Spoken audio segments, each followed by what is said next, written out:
Alright guys, welcome back to the channel. Welcome if you're new. Thank you for taking time out of your day to check the video out. We have more PlayStation news, rumors, and leaks to go over and cover today, and we are starting with Sony releasing a PlayStation 5 Pro teardown. This was actually released today over on the PlayStation blog, and the title simply reads PlayStation 5 Pro Teardown, an inside look at the most advanced PlayStation console to date.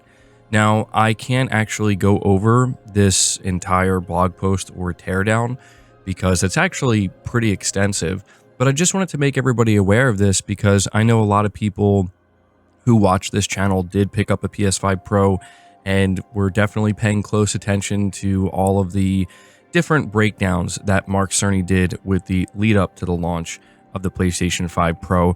But one thing that was missing was a proper teardown of the PlayStation 5 Pro. We got one for the base model PS5. We also got one for the PS4 Pro around the time that launched. And so, yeah, this is something that I think anybody who has been paying close attention to Sony's, I guess, approach to hardware with the PS5 this generation, I think you're going to be interested in this. One other thing I want to mention here when it comes to kind of how in-depth they go with this PS5 Pro teardown is it may give us a glimpse into what they may end up doing with the PlayStation 6. Now, obviously, that's just speculation on my part, but you can tell that a lot of thought really went into this console, and I think the reason for that is because Sony is aware that some of the things that they decide to implement with the PS5 Pro will likely be there at the launch of the PlayStation 6. So just wanted to make you guys aware of that.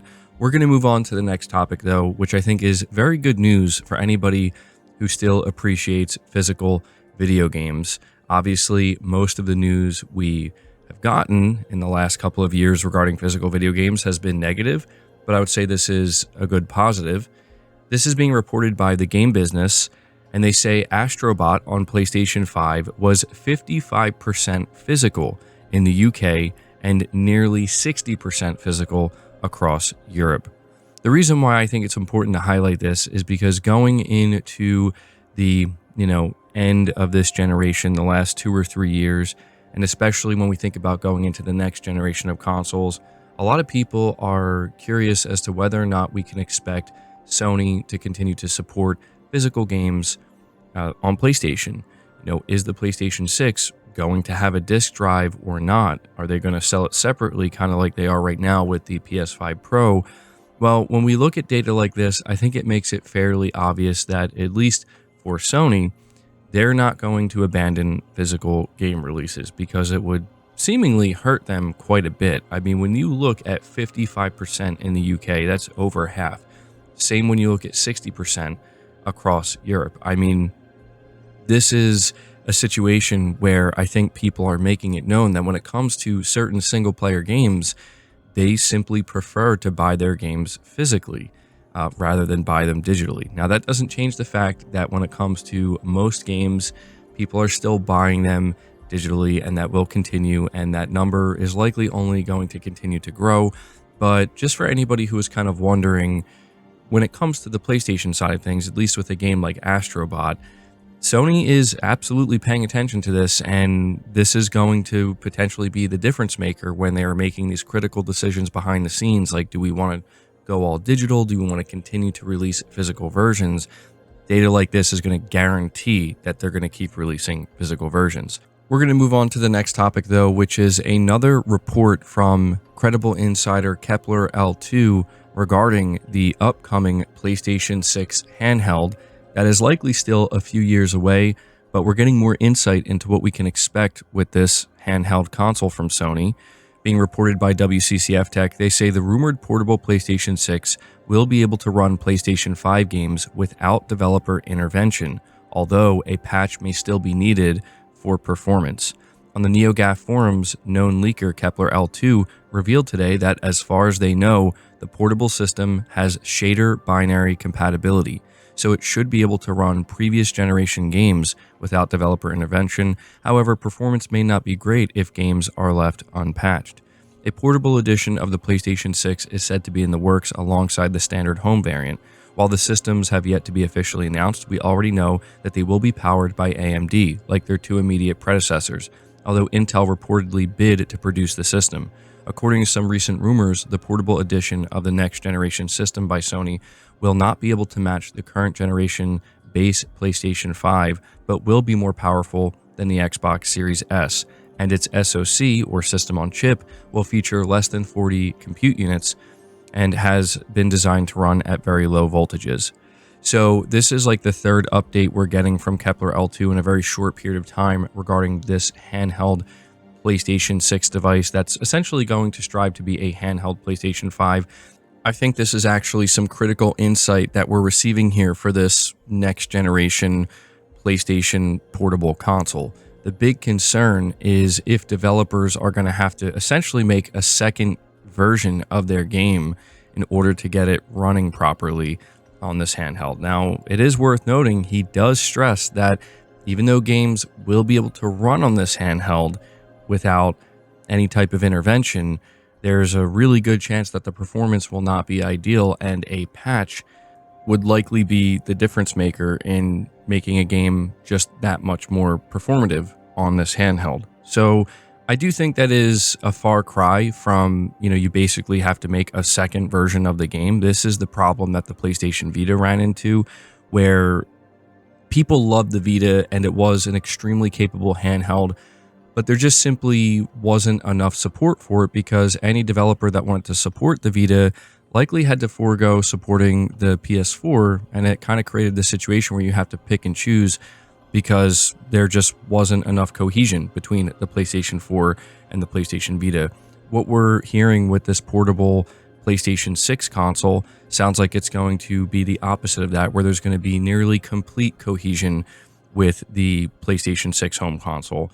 And I think that that is going to be the biggest difference maker. I think developers will likely be encouraged, especially if this handheld sells relatively well, to actually put out patches to make sure their games can run smoothly for anybody who wants to play it on the portable PlayStation 6. So I will continue to keep you guys updated. It'll be interesting to see if we get more information from Kepler L2. They've proven to be an extremely reliable source when it comes to this stuff. So yeah, I'll keep my eyes peeled. Moving on to the next topic here, we're talking about a new PlayStation 5 UI update that seems to be partially back, that people are not necessarily happy with. This is being reported by PlayStation Lifestyle. They say a controversial PS5 UI update that Sony called a bug last year is apparently back, but in a limited capacity. Sometime over the last day or two, game tiles for certain PS5 games once again started replacing background art with official news and game-related advertisements that players can't turn off. So what's different this time around is it doesn't seem to be as consistent as it was previously, where it seems to kind of fluctuate. But still, this is something that I assume Sony's going to have to do something about because, again, they did identify this as a bug previously. It's hard to say if it really was a bug or not, but people did not like it, right? There was no option to turn it off. The fact that there was no option, knowing that many players would likely not want to see this stuff when they hover over their games, tells me that it was actually a bug. I mean, if it wasn't a bug, you do have to ask yourself why they would bring it back in another UI update, knowing that people didn't like it and they called it a bug, and even doing so without giving the option to disable it for people who don't want it. So I'm going to assume that this is something that Sony's going to fix, but I will keep you guys updated. Let me know if you've run into this issue since you've been playing your PS5 after the latest PS5 UI update. We're going to move on to the final topic of the video, which is talking about the extensively rumored Oblivion Remastered. I have a report here from WCCF Tech that says we might be mere hours away from the announcement and simultaneous release of the Elder Scrolls IV Oblivion Remastered. According to Detective Seeds, where apparently his post had to be deleted due to the request, I assume, of whoever gave him this information, the game could be launching today at 12 p.m. Eastern Time. Meanwhile, the excited community found traces on the Bing search engine of a dedicated game page on the website of Virtuos, the studio behind the remaster. So, since the publishing of this article, there have also been many other things that players have discovered, and it seems abundantly clear that this game is actually going to be shadow dropped today, and there's a lot of buzz surrounding it. A lot of people saying that this is going to be the biggest shadow drop in gaming history. And for those wondering, it is going to release on PS5 as well. And I did see leaked marketing materials that seem to indicate there will be a physical version of this game, at least for the Xbox. So I assume there's going to be one for PlayStation 5 as well. But yeah, really interesting to see this coming from Bethesda. You would have assumed with a project this big and, you know, exciting for many players, they would have done proper marketing, but it's going to be very interesting to see the reactions when it is shadow dropped. In fact, by the time this video goes out, or the time you're watching this video, if you make it to the end here, it may have already dropped and been officially announced. But there you go. Just wanted to keep you guys updated on this because I've seen a lot of people expressing a ton of excitement for it. Guys, that's going to do it for the video. I hope you enjoyed it. I hope you found it informative. If you did, be sure to leave it a like, subscribe to the channel if you're new, hit the bell notification icon, and feel free to share this video out on top of all that. But until next time, guys, take care.